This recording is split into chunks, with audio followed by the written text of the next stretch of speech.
It's Wednesday morning. It's 9 a.m. and you're live with Mark and Sharon on another episode of Here to Tinpot 2. Theme music. We haven't done that yet. That's the next. We're still working on that. How are you, Sharon Boyd? Yeah, I'm really good, thank you. Yes. How are you? Look at you, all professional in that booth of yours. I know. We've actually put some money into this. The first time ever in MKL history. I mean, I've got branded hoodies as well available. Get the merch. Oh, maybe that's not a bad idea. That I've got a little man cave. Everything is connected, which is always the case. But I'm very much looking forward to this one because I think we're going to talk about a passion in our lives. Oh, it's going to go down a different route there. A very serious passion in our lives. What is that passion, Sharon? Cars, all things cars. It's going to be all things cars today in MKL. And what you will find when it comes to all things cars in MKL is we have a very wide variety of stories, automobiles, and everything in between to chat about. There will be laughs, there will be tears, there will be, I'm not sure about that one. There will be ecstasy. I need to stop talking because I don't know which route I'm going down here, Sharon. So let's kick this podcast off. Obviously, for those of you that know, we have recently done a skydive, and we're still looking for donations to donate to this. It's a very important charity. Mind, Sharon, do you want to just walk us through the thought process of why we decided to throw ourselves out of a plane for this? Apart from pure stupidity. So I think certainly for me, this is quite close to my heart, the Mind charity. There's been lots of children and adults, especially over the pandemic, that have really struggled, huge amount of change, and that can really affect you mentally. And somebody in my very close family has really struggled. And when we went down the route of trying to explore for some help, we found that through the NHS, everything for mental support is over a year's waiting list. And I thought, okay, that's horrendous, but I get it. Secondly, what can I do to support? What can we do as a leadership team to support in this area? Hence, we did the skydive. Now we kind of thought, okay, how can we raise the most amount of money? What is the most crazy thing to do? Hence a 15,000 feet skydive, which is the highest that you can drop from where we went. And there's the link below. So justgiving.com/fundraising/Sharon-Boyd7. Now we've got quite a long way to go still to reach our target. So please do donate. We would really appreciate it. Thank you. Yeah, that would be great. Thank you for that, Sharon. And we will do a separate podcast on the experience of jumping out of a plane. What Sharon has kindly left out there is the place where we are doing the skydive is the only place in the UK that does over 15 stone. Now, clearly, I'm under 15 stone, and it was Sharon that needed to meet that criteria. So they're the reasons for that. But we will do a separate episode on the skydive, and you'll get all the ins and outs of how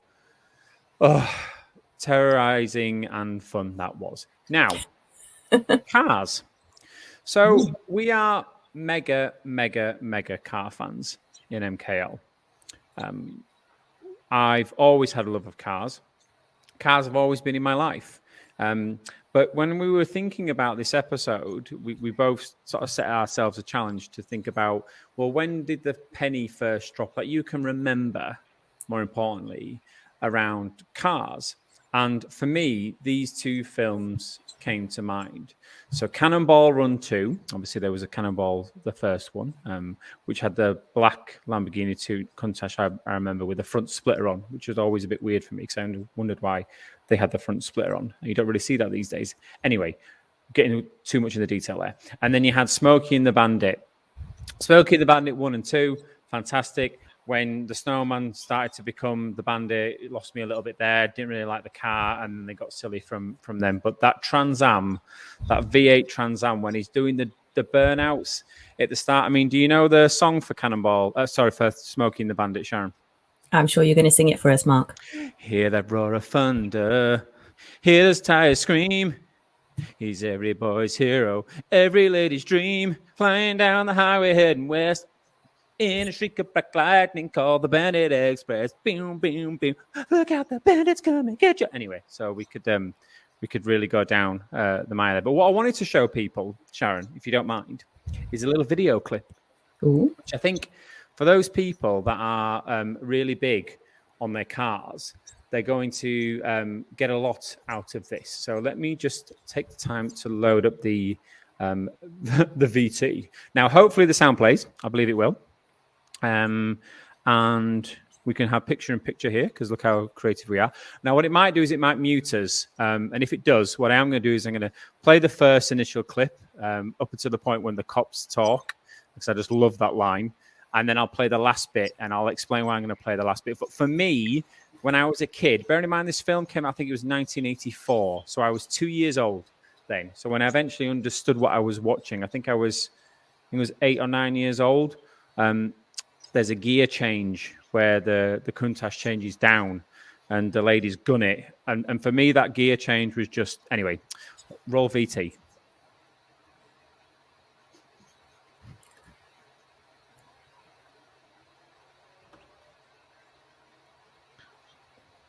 We can't hear it.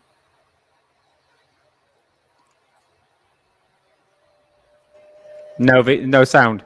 I can now. Oh, no, it's gone again. No, I can't hear it, Mark.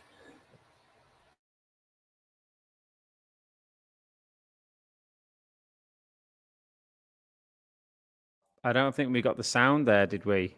No, sound's not coming across. Oh my God, that was absolutely terrible. Because I wanted to show the gear change down. I'm trying to get the gear change down because for me, that's one of the most important bits. I mean, look at these ladies here, Jane, doing the hair and the makeup, and then boom, they're gone. Right, let me see if I can get it. So I'm going to mute us two, and let's roll again. Shake your head, Sharon, if it doesn't work.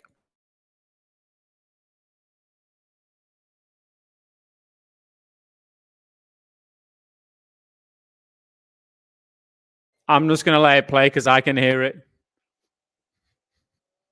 Hang on. I'll recreate the sound.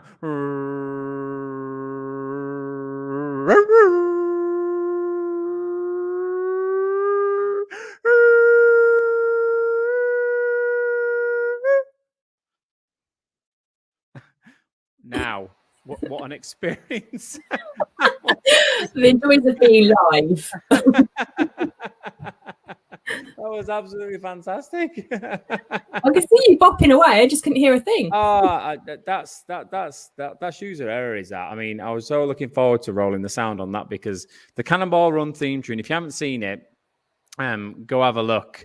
But there's that great scene where, I mean, it is typical late 70s, early 80s male chauvinistic conversation. So the car pulls up behind the cop cars and the cops are going, a couple of wise guys behind us, slow it down, let's see what they do. And the girls fly off around them in the car. And the coppers go, whoa, that's a couple of great looking chicks, let's nail them. And then off they go. And then at the end, they're sort of sat there doing their makeup and they have to get to the Cannonball Run, which is 150 miles away. And they go, an hour flat, meaning they're doing 150 miles an hour. So then off they go again. And then they get up behind the cop car and they're beeping and flashing their lights. And then they fly around them and drop it down a gear. And that engine just, it gives me goosebumps now just of thinking about it. That engine note is just something to absolutely behold. I absolutely love it. So that for me was when the penny sort of dropped for cars, and ever since then, it's just been a whirlwind love affair. What about yourself, Sharon? So mine's probably more of a slow burn, I'd say. I when you asked me this question about, how did I first fall in love with cars? I think I probably inherited it from my dad. So my dad massively loves cars. Yeah, 2 immaculate cars, still got classic cars now. And we used to spend quite a while pottering about underneath the bonnet, him underneath the car, fiddling around. And I just grew up with cars, I think, really. We watched Top Gear all the time. I remember Ariel Atoms being on there and thinking, wow. Yeah, I know you're a massive Top Gear fan as well. And then the second I turned 17, I was like, right, I need my freedom. Really busy house because there were six of us, six kids in the house, and I just could not wait to pass my test and go off on adventures. And cars were a ticket to my freedom, really. And I had Sorry, Sharon, did you say 6 children in that house? Did your mum and dad not have a TV? I know you were going to say that. Yes, we did have a TV where we watched lots of. What's in the water in Milton Keynes? No, that was Luton. But yeah, It was. Yeah, that was. Yeah. So as soon as I could kind of get in my car and step on the gas, away I was looking for adventures. Yeah. So I think that was for me really. And I had we'll go into first cars later, but one of my cars I had the most amazing sound system, mini disc player when that was a thing. Oh yeah, here we go. So the top red one, I'm embarrassed by this, and I can only say it's a Micra. No, it's a Micra. And I really wanted a Nova. This, for those of you who are of a certain age, Nova was the place to be. I wanted a Nova. We went looking for cars. I took my dad with me, and because he knows about cars. But he fancied the lady that was selling this particular red car, and for some reason that was the car that I bought with my own money. Anyway, so I very quickly got rid of that as soon as I possibly could and moved to the white Fiesta on the right, and it had a big massive white strip across the front that was probably illegal across the windscreen. And the biggest speakers and sub that I could fit in it, and big blue sound system, and I absolutely loved it. And from then on, I just fell in love with cars. I just loved cars. So yeah, and you had go on, tell us about your car. You had the Corsa, didn't you? The Corsa. But first, please tell me, across that white strip on that Fiesta, you had Shazza's Mobile or something wrote across it that went, yeah, I'm here, guys, yeah. Because back in the day, I grew up in that sort of boy racer, Nova, Astra GSI, the Holy Grail, Renault 5 GT turbos, the GSI 2000, Cavalier, Lotus Catalans, all that sort of, that big 80s sort of hot hatch era. Yeah. I grew up in that time, but it was a very male-dominated, if I dare to be so bold to call it a sector, area. So I would imagine that when your car turned up, no doubt it was probably on its ass because it had been lowered illegally. Massive sub in the boot with someone going out the back of it, and then you step out and go, "What?" Yeah, I was the only one in my group of friends who passed their test for quite some time. So I always used to have loads of people in the back, and we just had such a great time just driving around. And I just had on a mission on the car. Yeah, someone broke into my car, Luton, quite often, and someone nicked my hairbrush and a picture of me that was on my work pass and my stereo speakers, and I cried so much. Wow. So in Luton, let's go back, any police officers watching this, if there's a date of a serial killer taking pictures and hairbrushes, maybe start with a white Fiesta. But yeah, for me, I had the bubble Corsa because what I didn't mention at the start is what I always remember, and this is the problem with modern cars now. I mean, we've both got modern cars now. Most people have got modern cars. Back in the day, when I was a kid, I remember coming out of my house in the summer, and there would be my dad and my uncle, and they'd be on the drive, and they'd have those steel ramps where they'd drive the car up, and one of them would be underneath, taking the gearbox out. Maybe even it might be an engine change, it might be something, but they'd be always tinkering, but they do it at home. Now you today take your M3, Sharon, and you take that on your drive and you go, I'm going to change the sequential gearbox on it with my double clutches. Yeah, good luck with that. You just wouldn't be able to do it. So that for me, that was sort of being around that. So why wouldn't I then go for a Corsa? Because I couldn't afford a Nova. I couldn't afford a Nova SR. Couldn't afford, definitely not afford a Nova SRI or anything like that. So it was a Corsa for me. But what I did love about my little bubble Corsa, other than the fact that when I was sat in traffic, I had to turn the engine off because the temperature gauge would rise. So I had to make sure that it was off when I was sat in the traffic to stop it from stalling and just overheating and dying.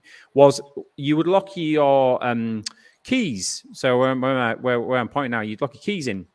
But the great thing about the Corsa, which was a fantastic design, Vauxhall, so thank you for thinking of this, was you could fold the door back here by about 3 or 4 inches before it did any structural damage onto the hinges, which was an amazing design feature. God knows how they thought of this, but you could fold it back 3 or 4 inches and then get a coat hook in to then hook your keys out of the ignition and then pull them out. I mean, you don't see that in this day and age, do you?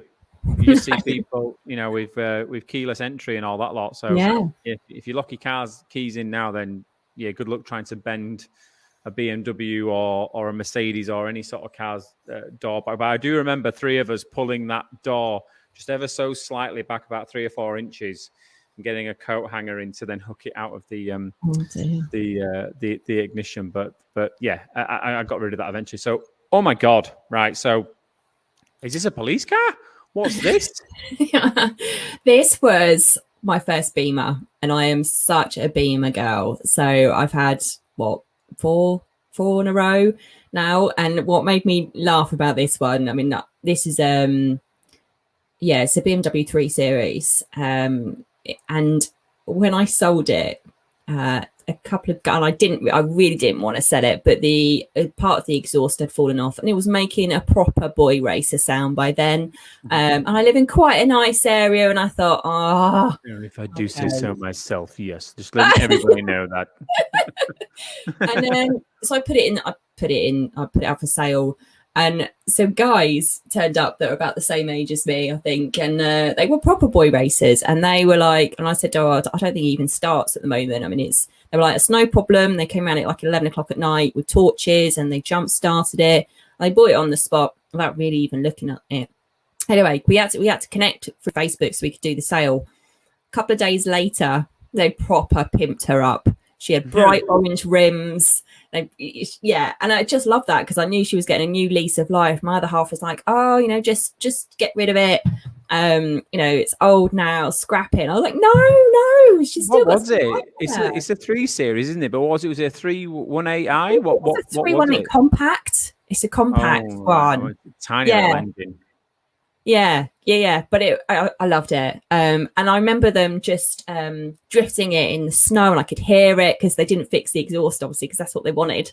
I've just had BMWs ever since then. They've got gradually better, but this was my first one. The thing with modern BMWs now, as I've found, is I've got a great scheme that I'm in as a result of where my partner works, so I get to change my car very, very frequently, probably every sort of other week. So I get the joy of driving so many different cars, which is a great experience. But what I've found is, so at the moment I'm driving a new Shape 4 Series, and it looks the absolute bee's knees. It looks fantastic. The wheels are beautiful. They've got the new sort of grille on it now, but instead of having that black mesh that you've got there on that Beamer, they've got like it's like a little T-bars, like in an offset gold. It looks absolutely beautiful. However, it's got a piddly little 1.8 litre engine in it, so it absolutely looks the part, but when you try to gun it, it doesn't go. The car before that, I had a 340i Touring. So a 3 Series estate, but it was a 340i, and that thing was a monster. So imagine this: you sat at the lights in that 4 Series, and people come inside going, "Oh yeah, I'll have a bit of him. Yeah, I'm going to see what he can do." And you go, and then before that, someone will pull up beside you, and you're going, "Here's Dad here with his station wagon." Off he goes, and you absolutely monster them. They don't know what's coming to them, but that for me, if you get a BMW, and I'm sort of leading on to where your cars are now, Sharon, for me, if you get a BMW, you've got to get a big engine in it because it's rear-wheel drive for one. Yeah. What's going on here? We've got to hold that thought. Well, yeah, I thought we'd just go into kind of everyone has got a story to tell, and I've got 3. so I'll whiz through them quick because they've all kind of got the same kind of Alton Towers and that multi-story on the right. So that curly one, Luton again, in that red Micra. Now I got to, this was a really steep circular ramp. Heat of summer, got to the top, but not quite to the top, and broke down. And there was just smoke everywhere. And yeah, cars backed up the entire way. I couldn't reverse, couldn't get up. I was stuck. And I was, oh no. So I'm trying to get out. I'm trying to push it. It's like thinking, oh no, am I going to roll it back down? Trying to push it. I didn't know what to do.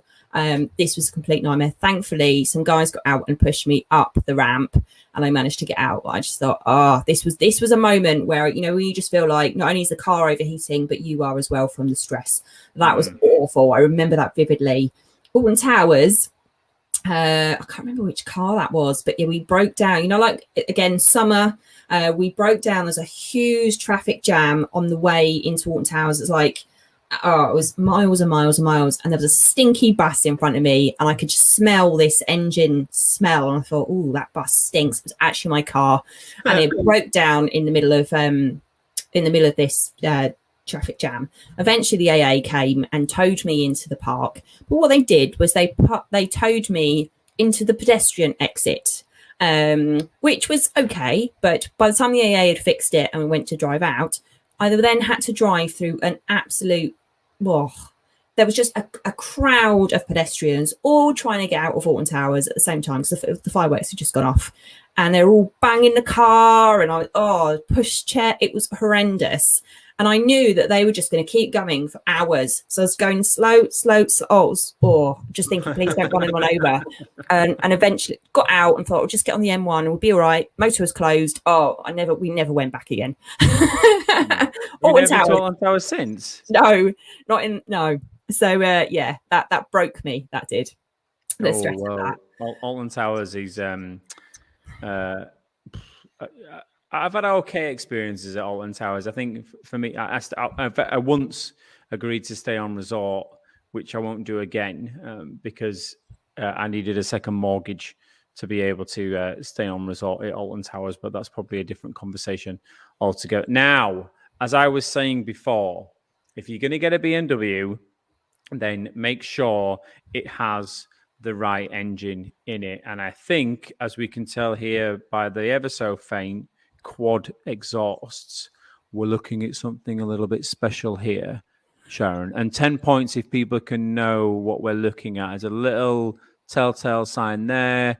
You can tell by the wheels. Maybe you can see the calipers. As I said, you got the quad exhaust. There's something there. Who knows what that is? So we'll give them 2 seconds to have a guess and see what that is. But do you want to put them out of their misery, Sharon? What's that? Oh, this is my baby, my absolute baby. This is an extension of me. And if anyone tells me to sell it, then yeah, don't even try it. This is my BMW M3. She's a V8, 5 litre. Oh, I am in love with this car. Let me just tell you that. So yeah, I've had her for about, I want to say 3 years now. Is it that? Probably. Yeah, I think it's something like that. And this car just brings me so much joy. On the right, you can see I was doing some training. I was training a company on customer experience, and it happened to be a car company. And I I had an issue with the car. It just kept going into limp home mode, and they fixed it for me while I was there. And I was able to train them in the room above and look out and see my baby down there having its operation. So that's why that picture is there. But yes, this is my And they took the trim off it there, didn't they, as well, Sharon? I think because someone nicked it. Oh yeah, I mean that's the problem, isn't it? Is that once one goes, then especially when it's a convertible and the roof snaps in half and then goes into the boot, you've got to do it. Now I've had different M3s and M4s over the course of the past sort of 4 years, I would say.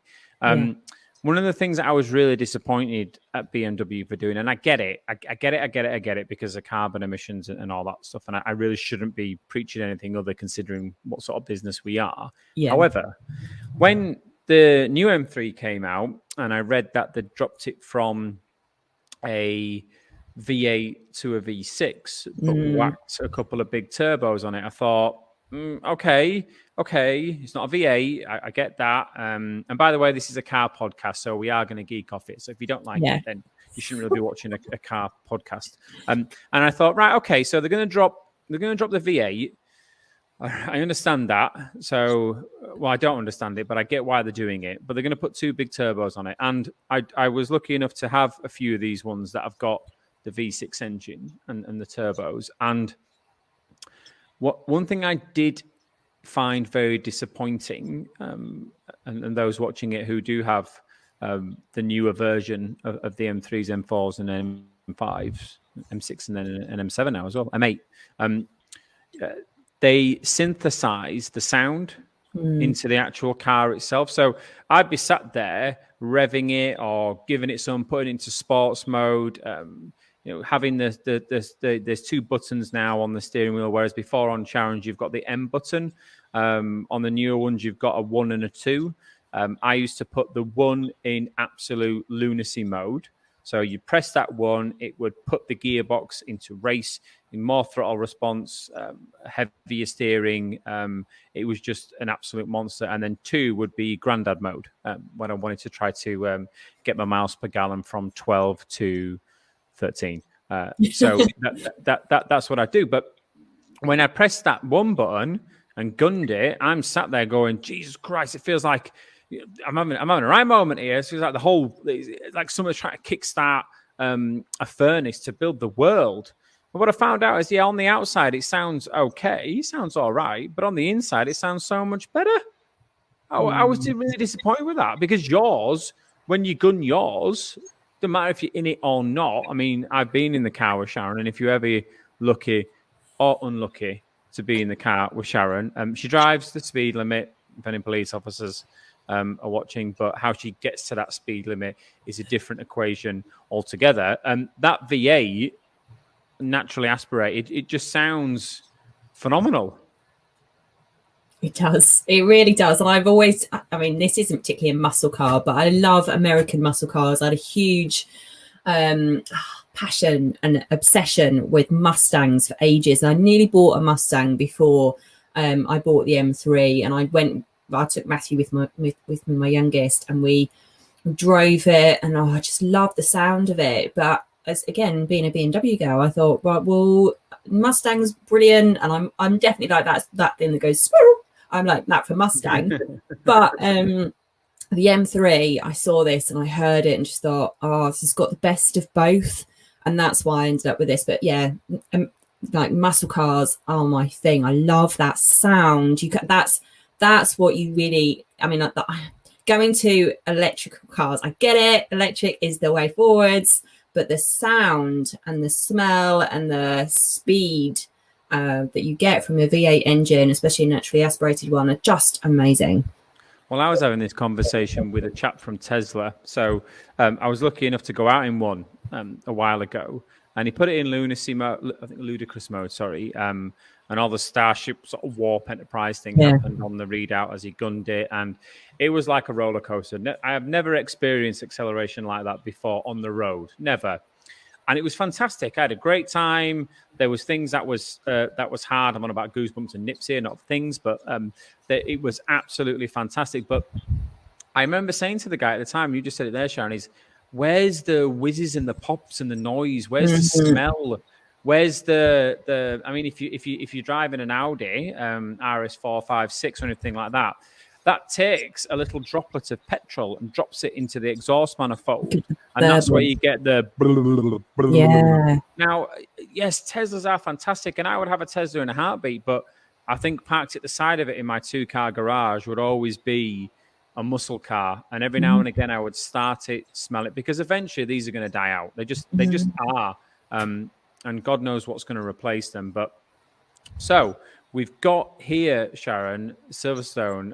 I know you and I have been lucky enough, one, to watch the F1 there, and to drive round the track. I did it in an Aston Martin Vantage a number of years ago, so I got to bomb it down that pitch straight there, which it doesn't do it justice, does it, when you watch a Formula One, how long that pitch straight is, and they seem to pass it very quickly. But what's happening here?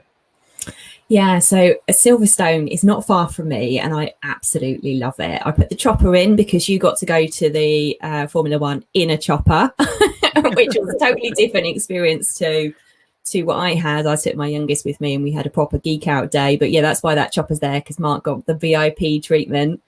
But the very first time I went, I ran it, and I can't tell you, I was so pumped just to be my actual feet on the Silverstone track.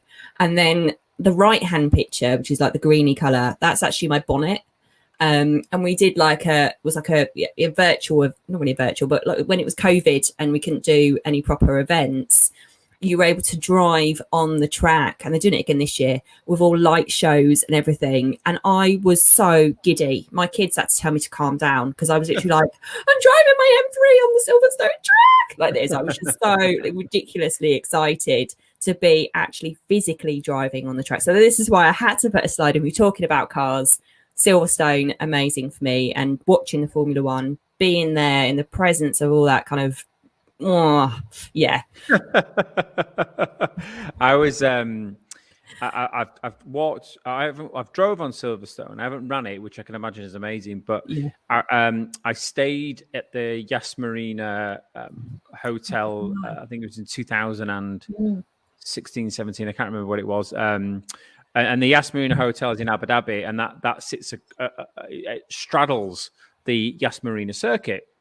So there's that infamous bridge. You know, if you're into your F1, you'll see that beautiful hotel that sort of sits there and lights up and looks fantastic at the night. So I was lucky enough, every Tuesday in Abu Dhabi, you get to go there for free, which is phenomenal, and walk it. You can either get a bike and ride around it, or you can walk it or run it or do whatever you want. So myself and my wife and our, I think it was 4-year-old then, did it. But at home, I wish I'd have brought it in. At home, I've got a little bag. Marbles. Probably about that big, yeah. And that was the thing. So I got loads of marbles. And again, if you're a Formula One fan, I don't need to explain what that is. But if you're not, the marbles are the hot rubber that sits across the F1 car tires. So as you'd imagine, a lot of friction that these cars produce, the rubber on their tires, gets to boiling point, and that's why when they drive over the marbles, it can be a bit like driving on marbles, because you're a bit literally on the top of the surface, but they fly off as they're driving around. So the hot rubber will fly off, it'll ball up, and then it will just go to the side of the track. So I'm walking around there with Kelly, and I'm picking up all these big sort of chunks of rubber, and people are looking at me weird, going, "Mate, you look like you're picking up dog poo." And I'm going, "No, this one is rock solid. So it's been here for a long time. So whose car's that come off?" And I've got a bag of just rubber chunks at home in a memory cupboard, and I'll never forget that. I thought it was fantastic. So, can I see, if I dare be so bold to say, you've got a Hellcat, you've got a Ferrari F430, I think at the bottom, 911 Turbo, Eleanor. Yeah, and a horrendous modern day Mustang in the middle. Yeah, the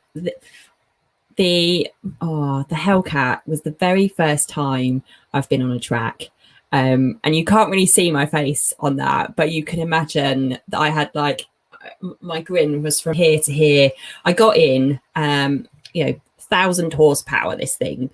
Left-hand drive, first time I've ever been on track. We did the briefing, everything. You say, you know, you gotta watch what you're doing, watch your speed. You can die on this track and everything.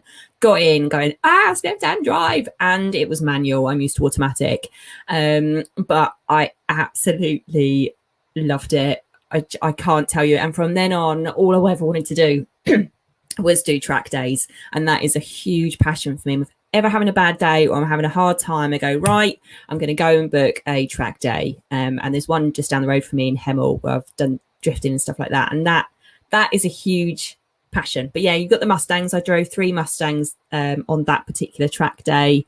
And what was the Eleanor like? Because it looks fantastic, but I can imagine it doesn't drive too well. Well, what you can't see there now, you know how tall I am, Mark. I'm a dinky one, aren't I? I had to, in the back of that, there's no back seat. The front, the driver's seat is pushed right the way back. It's manual, it's old, everything's broken and fallen apart. But they had to give me like about 3 booster seats, booster cushions, just so I could reach the steering wheel, which was already a bad start. But yeah, out of the 3, because I drove 2 newer ones as well, that actually was, you know, my least favorite Mustang to drive. It was the one I was most looking forward to, and yeah, I kind of thought, okay, I've done it now. It was slower than the others. Whereas the newest one, oh yeah, absolutely loved it. 2018 one was amazing. You see, this is where you and I completely disagree. Yeah. And that's why I said horrendous modern day Mustang. Because I remember when you were in the market for a new car and you were umming and ahhing over an M3 and a Mustang. And yes, I completely understand the appeal of a Mustang in terms of a muscle car. And it's got line lock and all that stuff where you can lock the front brakes out and burn the back tires. I mean, what a cool feature to have on an actual car that they've actually designed that in to have line lock. But call it age or whatever it might be, but I love my cars fast, really fast, but they've got to have good build quality as well. Yeah. That those Mustangs have got a fantastic engine, 5 litre, not enough power for me, to be honest, from 5 litre, but that's Americans for you. But in terms of the build quality, you can't match a Mustang to an M3. You just can't. The refinement is and yes, that is clearly marked in the price tag that you're going to pay. So if you don't have the money to buy an M3, then I'd say a Mustang is a good second choice. But if you've got the money to buy either, I'd love to understand the rationale for going Mustang. Maybe it's parts, I don't know, but I think it's the sound. It's, for me, if I put those two, like that 2018 that I was going to buy compared to the M3 that I did buy, you start them up and you rev them, the Mustang wins. But you get in and you look, as you say, build quality, the fact it's a BMW, all the rest of it. And there's something a bit more, I think, yeah, I'm so tuned into Mustangs. I see one driving along and my kids are already saying it before I am because they're so like, in our house, it's Mustang. Yeah. But yeah, there is something about those. It's an itch I need to scratch at some point. But yeah, out of the 3, the Eleanor, not so good. The Hellcat absolutely blew me away. That sort of horsepower was just amazing. And then I got to drive the Aerial Atom, and wow, that was one hell of a hit of adrenaline. And if I could do that again, I would in a heartbeat. It's amazing. It's just an engine, isn't it? I mean, there's no weight to it. I mean, I think the power to weight ratio is more than a Bugatti Veyron, if I can remember correctly, in terms of brake horsepower per ton. But it is ridiculous. I mean, I'm just looking there, Sharon, when you're talking, you can tell that this 430 is a track day car, because I don't know if you can see this, viewers, but look at the splitter there on the front. It is all scuffed because they've ragged it around, and that is a beautiful machine.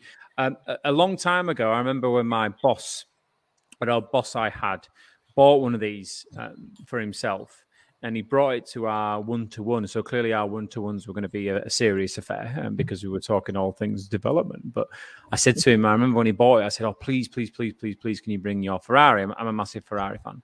And he did. And he said, do you want to go out with it? And I went, yeah, okay.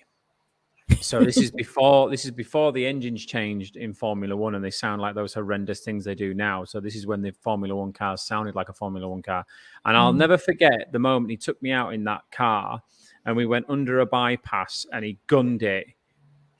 Everything sort of came to life for me. I've never experienced the speed and sound. As I said before, the Tesla was fast, but the speed and the sound, that sounded like a Formula One car going through the tunnel at Monaco. It was phenomenal, and God bless him for doing that for me. But I really enjoyed it. Do you not find though, Sean? Because I was lucky enough to drive a 911 once turbo. That if you're putting that car up against a Lamborghini or a Ferrari or whatever that might be on the straight, I don't think it's going to peg it. But what I found was in the corners with a 4-wheel drive of a 911 turbo, I was gobsmacked at how it can stay with these hypercars. Never mind supercars, it could really stay with them. And I sort of looked at 911s thinking, well, they've never changed the design really from the Beetle.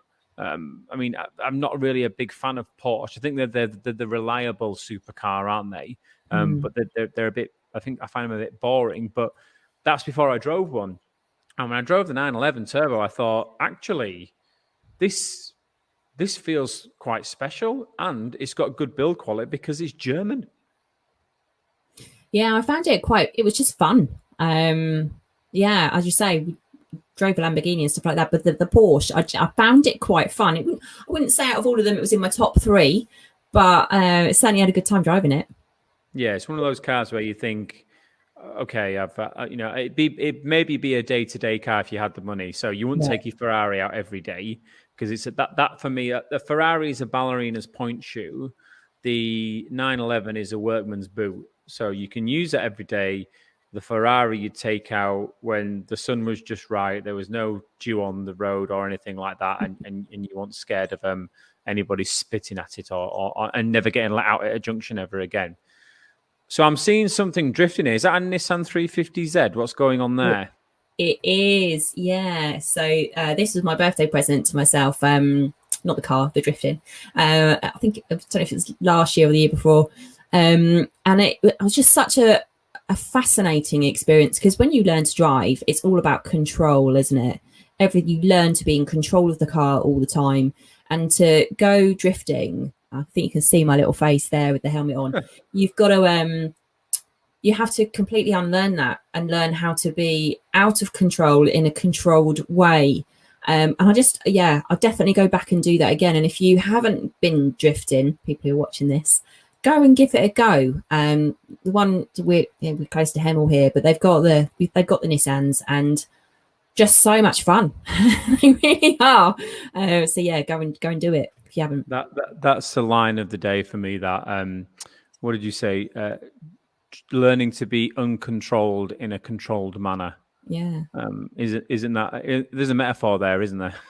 Somewhere. So often we're all like we're trying to be so controlled in everything we do and perfect, and yeah, if you've got something really big on your mind and you turn it over and over and over, stepping into a car like this and just letting it rip basically, and just going with it and being out of control really gives you a whole different perspective. And drifting on a track is very different to when you're drifting on the street. Now, don't drift on the street because that is illegal. However, I do remember when I got it was a Hulk Green, as my son calls it, M3. I think it was back in 2015. Beautiful car. You know, it had the black alloys. It was green. It had green calipers, carbon roof. Stunning car. And I remember I took my dad out in it at the Stanley Bypass in Bradford, and it was a little bit damp that day. And I remember coming off the roundabout, and I didn't mean to give it so much beans, but it's an M3, and I wanted to show him what it could do. And I remember putting my foot down, the back end came out, and luckily I caught it. But I did such a nervous laugh afterwards, and he was kicking off at me as a result of it. And I was staring after going, Jesus Christ, that could have been very expensive. That could have been a very expensive mistake. So drifting on the road, no. If you've got the pants to do it, then feel free, but do it safely. Do it maybe late at night. Ha! Kit. Yes. I think you've driven a character car, have you? I think I've driven in my time. I drove. Oh, is it the 18 van? Oh. And it was horrendous. It was absolutely horrendous. I thought I was going to jump in this van V8, burn out the tires, off I'd go. No, it was slower than a Transit. It was terrible, absolutely terrible. And I had the same experience with the kit car. It didn't help. I mean, the lady that you can see in there, the instructor, I think it was her first day. She was incredibly nervous. She looked happy. She was incredibly nervous. I mean, what's weird about these cars, this kit, is it doesn't have a proper speedometer, so you have no idea what you're doing. It has changeable letter numbers, which is meant to be like the proper kit car. So it says like you're doing, I don't know, 5,000 miles per hour, and it keeps flicking over. So you have no idea how actually fast you're doing. But I felt like I was doing about 28 on a track, and all of these cars were overtaking me constantly, whizzing round, having the time of their life. And I was just like, and she kept going, pull over and let the Porsche go past, let the Lambo go by. And I was like, oh, the McLaren's breathing down your neck there.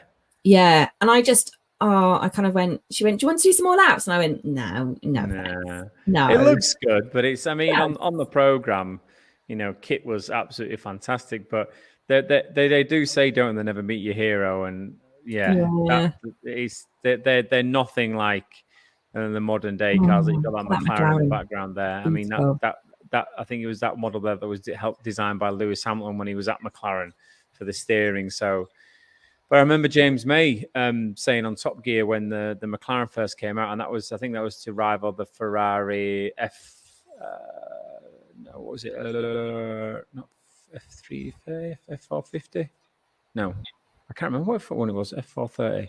No, I don't think it was the one for that. Anyway, the McLaren came out to rival the Ferrari, and I remember James saying that the McLaren is technically the better car, but it doesn't give you the fizz.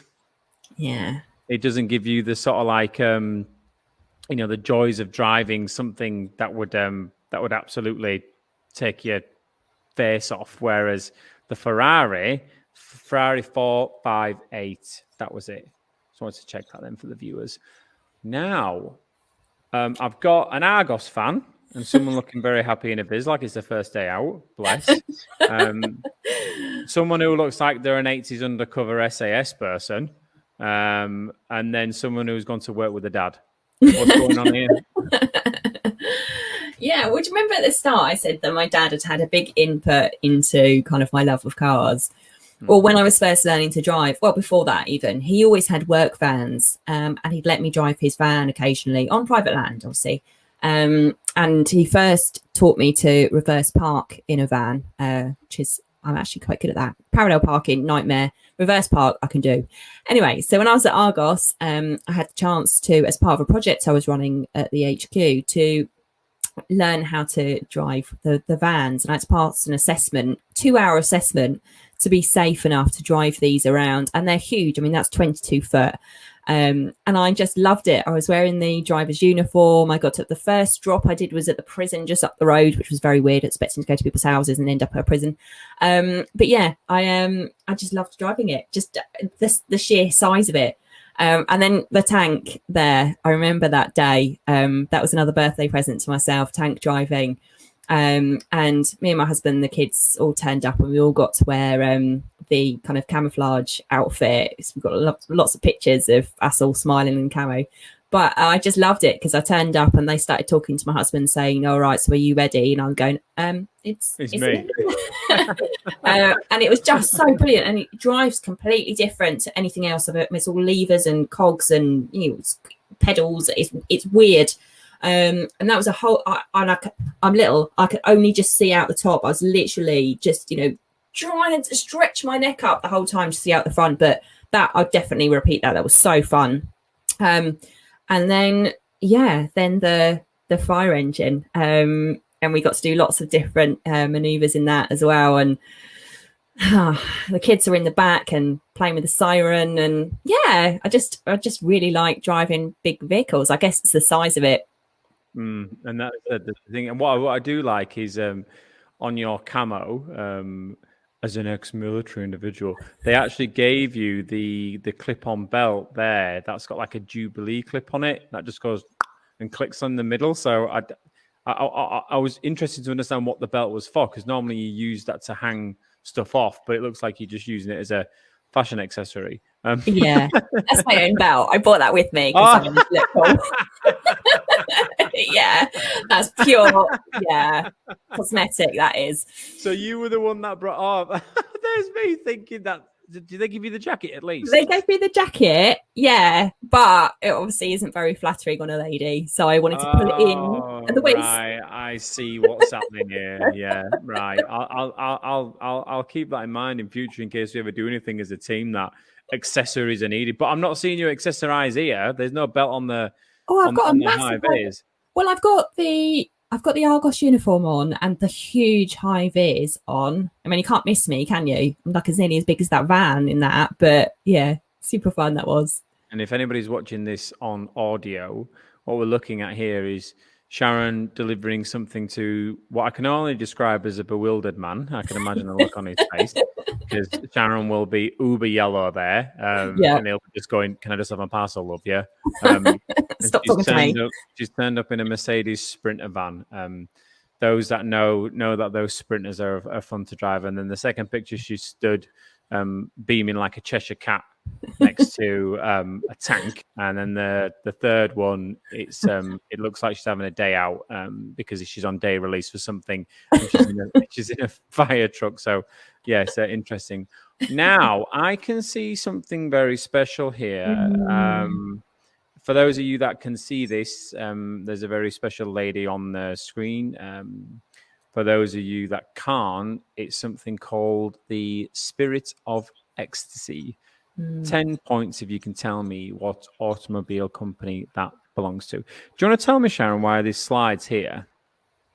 Yeah, there's a couple of reasons. So we are all about big, hairy, audacious goals in MKL, and I know that the Rolls-Royce Ghost is a huge goal for you. And as well as just being an amazing car, beautifully built, beautifully designed, handcrafted, and just top of the world type product. We've talked about this previously. You've been lucky enough to go along and see the customer experience of being able to pick and choose and build and design your own Rolls-Royce car, and the way that they do that and the way they make you feel and the kind of the theatre that they put in it to make it perfect. So I wanted to put this in there because quite often when you buy a car, just go to the showroom or it gets dropped off on your drive, you're not normally part of the whole journey of being part of the handcrafting of the car. And as a real lover of cars, I know what that means and what that would be like for you to be able to go and choose your car and the upholstery and the polish and the colour and all of that.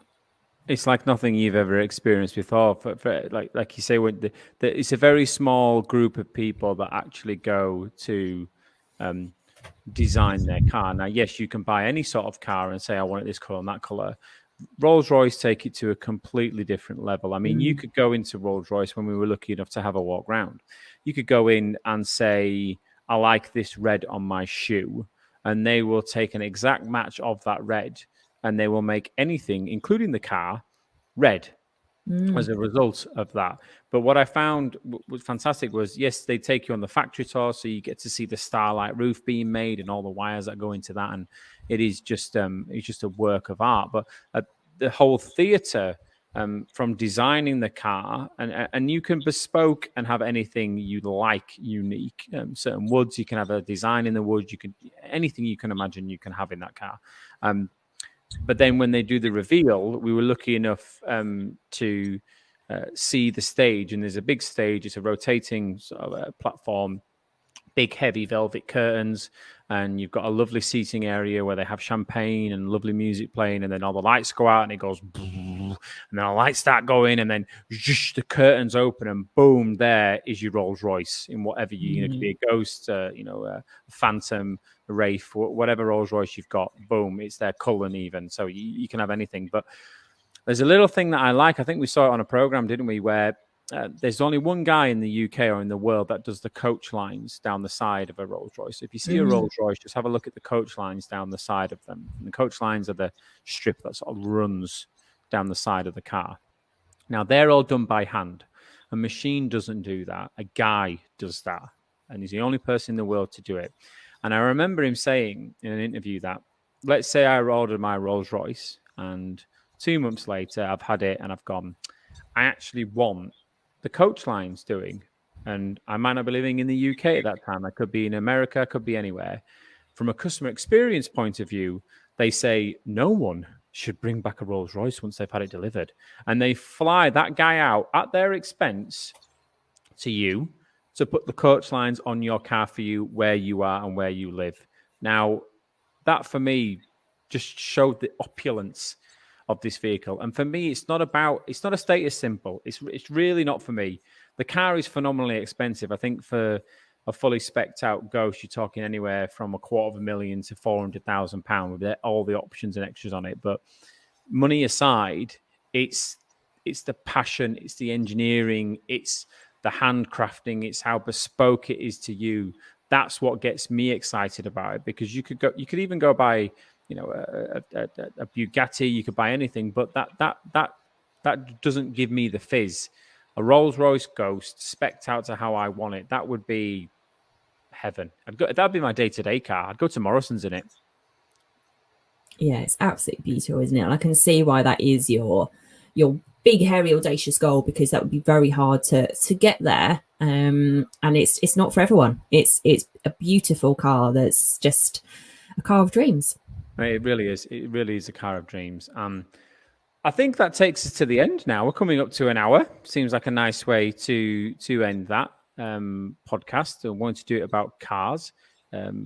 Again, as always, during these lives, any comments or questions that you might have, maybe there's been some cars that you've seen on here, or ones that you would like us to have mentioned, or what was your love of cars, what started you off, then yeah, as always, we like comments, we like feedback, anything that you might have.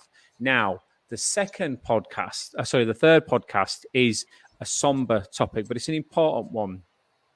Because we like to read, we like to do reviews. We recently read the book Ordinary Men, which is about Reserve Police Battalion 101. We'll go into more detail about this, but I think it's important to talk about this book and what it symbolizes, and some of the learnings that we took from the book, because they are very poignant in today's world. So we'll talk about that in the third episode. So I haven't got anything else, Sharon, unless you do. No, it's been fantastic to get into the excitement of cars, but I'll need to calm down now. Oh, that's it, isn't it? And then we'll go and be normal people again. But no, thank you everyone for watching and listening, and I really appreciate it. Thank you very much. Thank you. Bye.